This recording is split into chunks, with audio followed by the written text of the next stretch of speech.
Today's tool is going to be the Node tool. It's found on the left toolbar and it's the second one down. It looks like a white little arrow without its stem, and it says Node tool when you hover on it, keyboard shortcut A. I'm on the Move tool currently because I wanted to show you how we can change the shape by scaling it up and down and squishing it and expanding it, but it doesn't change the overall shape of the object. So let's switch to the Node tool, and now we can see the different points that make up this shape. It's almost like a dot to dot.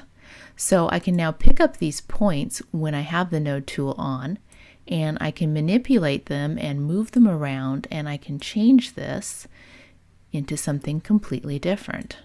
So now we have sort of an arrow. It's not the best arrow, but we've only got a minute.